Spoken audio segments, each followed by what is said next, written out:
Subscribe कीजिए 10th class गणित channel को और बेल आइकन को दबाइए लेटेस्ट वीडियो देखने के लिए। हेलो फ्रेंड्स, चलिए आज इस वीडियो में हम कक्षा 10 गणित का चैप्टर नंबर 15 है जिसका नाम है प्रायिकता। इसमें जो उदाहरण दिए गए हैं उनमें से उदाहरण नंबर 1 से 5 तक के जो उदाहरण हैं उनको इस वीडियो में हम सरल करेंगे। अगर आपको इसके एक्सरसाइज के क्वेश्चन आपको देखने हैं तो इस वीडियो के डिस्क्रिप्शन में आपको एक प्लेलिस्ट का लिंक मिल जाएगा चैप्टर नंबर 15 का। उस पर क्लिक करके आप एक्सरसाइज की जो वीडियो है वो देख सकते हैं। तो चलिए हम उदाहरण नंबर 1 को हल करते हैं। इसमें दिया गया है कि एक चित्र प्राप्त करने की प्रायिकता ज्ञात कीजिए जब एक सिक्के को एक बार उछाला जाता है, साथ एक पट प्राप्त करने की प्रायिकता भी ज्ञात कीजिए। तो यहाँ पर देखिए, जो चित्र होता है वो हेड होता है और जो पट होता है वो टेल होता है। तो देखिए, सिक्का जो होता है अगर उसको हम उछालते हैं तो हमारे पास में दो कंडीशन बन सकती है। तो यहाँ पर हल उदाहरण नंबर 1 का, सिक्के को उछालने पर दो कंडीशन बनती है जिनमें एक हेड होता है और एक टेल होता है, यानी एक चित्त और एक पट होता है। तो इस तरह से हमारे पास में कुल दो स्थिति बनती है, यानी कि कुल परिणाम बनते हैं दो। तो यहाँ पर हम लिख सकते हैं कि कुल परिणाम, कुल जो परिणाम है वो हो जाएंगे दो। अब यहाँ पर सिक्का उछालने से होगा क्या कि टेल भी आ सकता है, हेड भी आ सकता है। तो सिक्का भी एक हमारे पास में या तो टेल आएगा या हेड आएगा।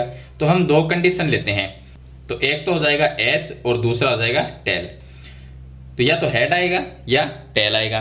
तो अगर हमें चित्त की प्रायिकता ज्ञात करनी है, चित्त प्राप्त करने की प्रायिकता ज्ञात करनी है, तो ये तो हो जाएगा चित्त और इसे हम कहेंगे पट।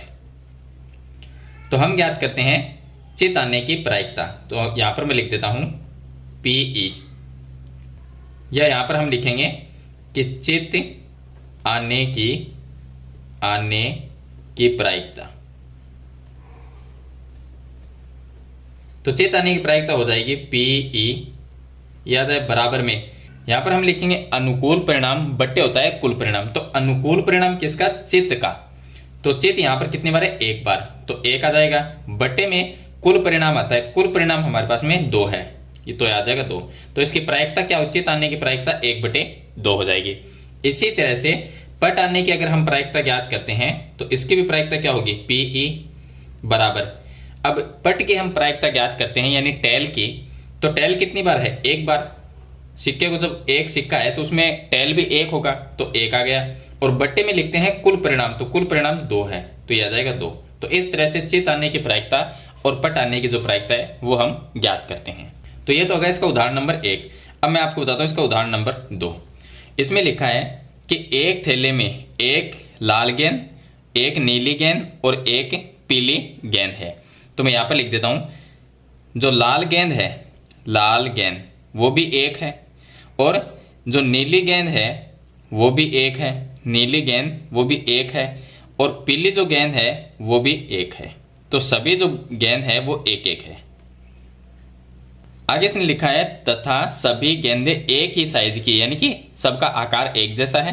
कृतिका बिना थैले के अंदर जान के इसमें से एक गेंद निकालती है। इसकी क्या प्रायिकता है कि वह गेंद पीली होगी? तो पीली की हम प्रायिकता ज्ञात करते हैं। तो इसके लिए हम ये देखते हैं, देखिए हमारे पास में 3 बॉल है, 1 2 3, और लाल बॉल कितनी है? 1 है, नीली भी 1 है और पीली बॉल भी 1 है। तो कुल हमारे पास में बॉल कितनी हो गई? 3, यानी कि वो कुल परिणाम हो जाएंगे। तो यहां पर हम लिखेंगे कि कुल परिणाम, कुल जो परिणाम है वो हो जाएंगे 3। अब हम जो लाल गेंद है पहले पीली की निकालते हैं। क्वेश्चन नंबर 1 दिया गया है, पीली गेंद की प्रायिकता ज्ञात करते हैं। तो यहां पर हम लिखते हैं पीली गेंद की प्रायिकता। तो पीली गेंद की प्रायिकता ज्ञात करेंगे तो हम लिख देंगे पीई बराबर आ जाएगा, ऊपर हम लिखते हैं अनुकूल परिणाम। तो पीली गेंद जो है वो कितनी है? पीली है 1, तो 1 आ गया। बटे में कुल परिणाम लिखते हैं 3, तो ये आ जाएगा 3। तो 1/3 पीली गेंद की प्रायिकता आ जाएगी। उसके बाद में सेकंड क्वेश्चन में दिया गया लाल गेंद, यानी कि लाल गेंद की प्रायिकता। तो देखिए लाल गेंद की प्रायिकता हम निकालेंगे तो लिखेंगे पीई बराबर, अब लाल गेंद कितनी है? वो भी 1 है, तो 1 आ जाएगा। तो ये तो हो गया अनुकूल परिणाम। बट्टे में कुल परिणाम, यानी कि टोटल हमारे पास में कुल कितनी बॉल है? वो 3 बॉल है, तो इसकी प्रायिकता 1/3 आ जाएगी। इसी तरह से तीसरा क्वेश्चन इसमें दिया गया है, इसमें नीली बॉल है, उसकी प्रायिकता ज्ञात करनी है। तो यहाँ पर हम लिख देंगे कि नीली गेंद की प्रायिकता। तो नीली गेंद की प्रायिकता क्या होगी, पी ई बराबर अनुकूल परिणाम। तो जो नीली गेंद है वो कितनी है, 1 है, तो 1 आ जाएगा। ये तो हो गया अनुकूल परिणाम। बट्टे में लिखते हैं कुल परिणाम, तो कुल परिणाम का मतलब कुल हमारे पास में कितनी बॉल है, तो 3 है, तो 1/3 इसकी प्रायिकता आ जाएगी। तो इस तरह से हम उदाहरण नंबर 1 और 2 को सरल करेंगे। चलिए इसके बाद में हम उदाहरण नंबर 3 है उसको हल करते हैं। अब देखिए इसमें उदाहरण नंबर 3 में मान लीजिए हम एक पासे को एक बार फेंकते हैं। तो पासा वो होता है जिसमें 6 अंक लिखे होते हैं। तो एक पासे को एक बार फेंकना है, तो इसमें 2 चीज़ों की हमें प्रायिकता ज्ञात करनी है। एक तो 4 से बड़ी संख्या प्राप्त होने की प्रायिकता, और सेकंड क्वेश्चन में 4 से छोटी या उसके बराबर संख्या प्राप्त होने की प्रायिकता। तो हम इसका क्वेश्चन नंबर 1 का हल करते हैं। सबसे पहले तो देखिए जब पासे को फेंकते हैं तो उसमें कोई भी नंबर आ सकता है। हमें 4 से बड़ी संख्या प्राप्त होने की प्रायिकता अगर ज्ञात करनी है तो पासे के अंदर टोटल 1 से लेकर 6 तक अंक लिखे होते हैं। तो 4 से बड़ी संख्या का मतलब है कि 4 से बड़े अंक कितने हो गए, तो हम यहां पर लिखते हैं 4 से बड़ी संख्या। 4 से जो बड़ी संख्या है वो है 5 और 6। ये 2 संख्या ऐसी है जो 4 से बड़ी है, क्योंकि पासे में टोटल 6 अंक होते हैं। तो 4 से बड़ी 5 और 6, ये 2 संख्या ही हो जाएगी। तो ये तो हो जाएंगे अनुकूल परिणाम। और कुल परिणाम कितने, पासे में कुल अंक कितने होते हैं, 6, तो वो हो जाएंगे कुल परिणाम। तो यहां पर हम लिख देंगे कुल परिणाम। कुल परिणाम होंगे 6। अब 4 से बड़ी संख्या प्राप्त होने की प्रायिकता, तो इसको हम लिखेंगे पीई से। पीई बराबर अनुकूल परिणाम बटे कुल परिणाम। तो अनुकूल परिणाम कितने हैं, यानी कि 4 से बड़ी संख्या कितनी है, 2 संख्या ऐसी है जो 4 से बड़ी है, तो 2, और बटे में कुल परिणाम आ जाएगा 6। तो इसमें भाग दे सकते हैं 2 का, तो 1/3 ये आ जाएगी प्रायिकता। और इसका सेकंड क्वेश्चन देखिए, इसमें है 4 से छोटी या उसके बराबर संख्या। तो हम लिखेंगे 4 से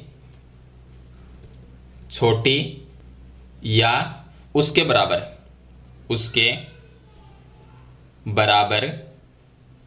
संख्या।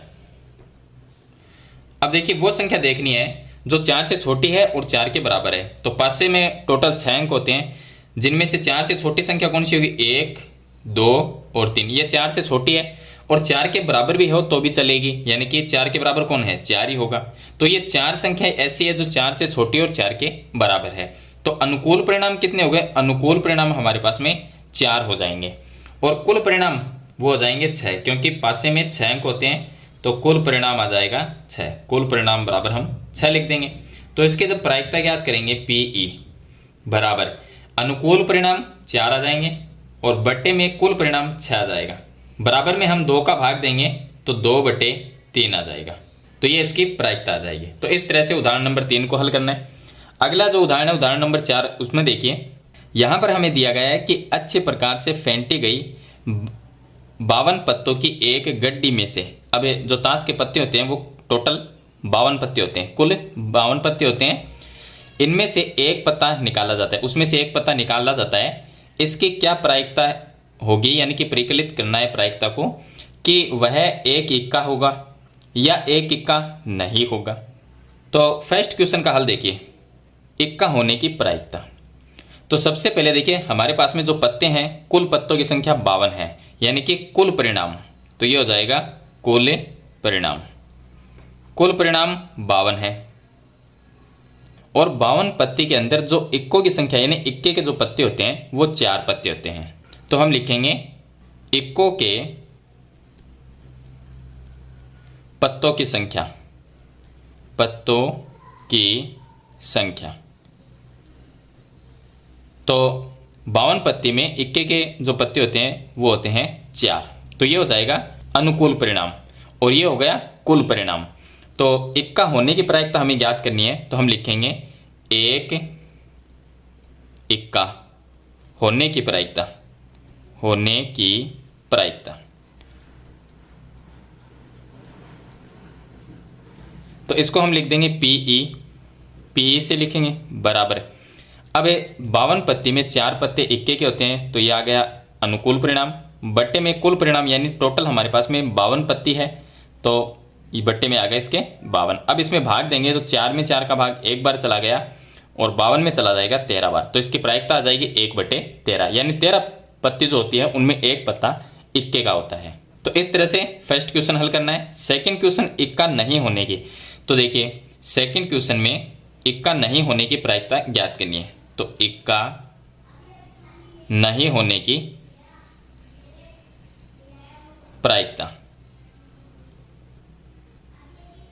इक्का नहीं होने की प्रायिकता कैसे ज्ञात करते हैं?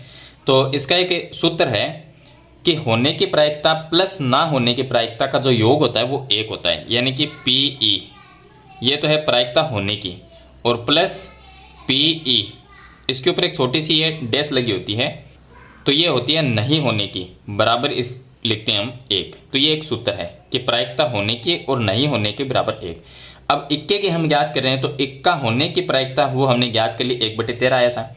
इक्का नहीं होने की प्रायिकता ये हमें ज्ञात करनी है और बराबर में 1 लिखा हो, तो इसकी जगह हम 1/13 लिख देंगे, क्योंकि ये इक्का होने की प्रायिकता है। तो इसकी जगह मैं 1/13 लिखता हूँ और प्लस यहाँ पर हम लिख देंगे PE नहीं लिख सकते हैं, या ऊपर ये डैश लगा सकते हैं, बराबर में 1 आ गया। 1/13 इस साइड में आएगा तो माइनस में चला जाएगा, तो यहाँ पर हम लिखेंगे PE नहीं की प्रायिकता, नहीं बराबर 1 - 1/13। अब 13 - 1 ये आ जाएगा, देखिए एलसीएम लेके अगर सरल करोगे तो 13 यहाँ पर आएगा, 13 - 1 ये आ जाएगा 12 और बटे में आ जाएगा 13, तो ये इसकी प्रायिकता आ जाएगी, यानी कि इक्का नहीं होने की प्रायिकता होगी। अगर आप इसको ऐसे ना करना चाहो तो एक अलग तरीका है, जैसे कि 52 पत्ती होती है, इक्का नहीं की प्रायिकता ज्ञात करनी, इसका मतलब इक्के के जो पत्ते वो हमें निकाल देने हैं। तो टोटल होती है 52 पत्ती, 52 में पत्ती के अंदर इक्कों की जो पत्तों की संख्या होती है वो 4 होती है, तो 4 पत्तों को हम माइनस कर देंगे तो 48 पत्ते रहेंगे। अब 48 पत्ते ऐसे हैं जिनमें इक्के का कोई भी पत्ता नहीं है, क्योंकि वो तो हमने माइनस कर दिए 4, तो ये तो आ जाएंगे अनुकूल परिणाम। और कुल परिणाम कितने हैं? कुल परिणाम का मतलब टोटल हमारे पास में पत्तों की संख्या कितनी है, तो 52 है।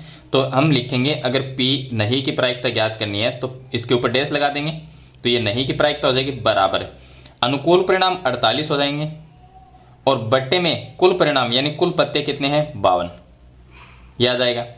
अब यहाँ पर हम इसमें भाग देंगे 4 का, तो 4 का भाग 48 में जाता है 12 बार, और 4 का भाग 52 में जाता है 13 बार, तो 12/13 ये इक्का नहीं होने की प्रायिकता आ जाएगी। तो यहाँ पर भी 12/13 है और ये भी 12/13 है। आंसर इसका सेम ही आएगा, हल करने का तरीका है वो अलग अलग है।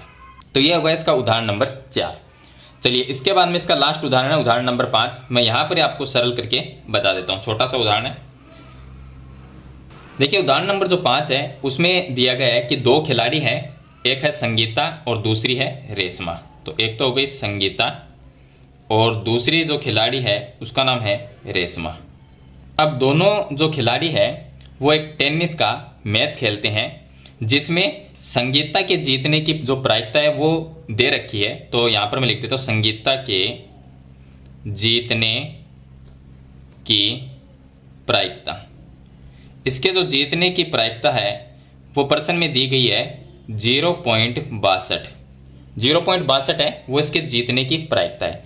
तो अगर ये देखिए 2 जब खिलाड़ी हैं तो अगर संगीता जीतती है यानी कि इसके जीतने की जो प्रायिकता है ये जीतेगी तो हारेगा कौन? रेशमा हारेगी।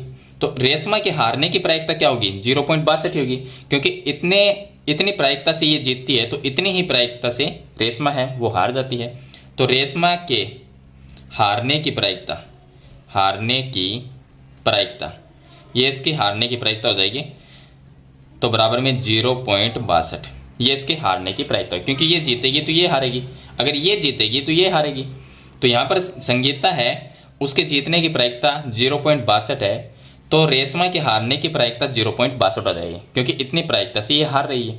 अब हम ज्ञात करते हैं कि रेशमा के प्रश्न में दिया गया कि रेशमा के जीतने की प्रायिकता ज्ञात करनी है। तो हम निकालते हैं यहाँ पर रेशमा के जीतने की प्रायिकता। तो देखिए रेशमा के जीतने की जो प्रायिकता है वो निकालने के लिए हम क्या करेंगे, हम लिखेंगे कि PE यानी कि ये तो है रेशमा के जीतने की प्रायिकता प्लस नहीं जीतने की प्रायिकता, तो उसको हम लिख सकते हैं E नहीं से। ये तो हो गई रेशमा के जीतने की प्रायिकता और ये हो गई नहीं जीतने की प्रायिकता। तो दोनों का योग कितना होता है? 1 होता है। ये एक सूत्र है कि प्रायिकता होना या प्रायिकता नहीं होना बराबर 1 होता है। अब रेशमा के जीतने की प्रायिकता हमें ज्ञात करनी है, तो पीई लिखेंगे। ये आ गया पीई, ऐसा कैसा, और प्लस, तो यहाँ पर हमने पीई लिख दिया, यानी कि ये जीतने की प्रायिकता है, और प्लस पीई नहीं का मतलब है हारने की प्रायिकता। किसकी? रेशमा की। तो रेशमा की हारने की प्रायिकता 0.62 है। इसकी जगह हम लिख देंगे 0.62, बराबर में 1 आ जाएगा। अब 0.62 को इस साइड में लेके आएंगे तो ये माइनस में आ जाएगा, तो यहाँ पर रह जाएगा पीई, यानी कि रेशमा के जीतने की प्रायिकता बराबर 1 माइनस 0.62, ये आ जाएगा। तो इसकी जो प्रायिकता आ जाएगी वो आ जाएगी 0.38। तो ये आ जाएगी रेशमा के जीतने की प्रायिकता। तो इस तरह से जो उदाहरण नंबर 5 है उसको हल करना है। तो इस वीडियो में मैंने आपको उदाहरण नंबर 1 से लेकर 5 तक कंप्लीट बता दिए हैं। फिर भी आपका कोई सवाल या सुझाव है तो मुझे कमेंट बॉक्स में ज़रूर लिखना। और आज की वीडियो में इतना ही, मिलते एक नई वीडियो के साथ, तब तक के लिए थैंक यू।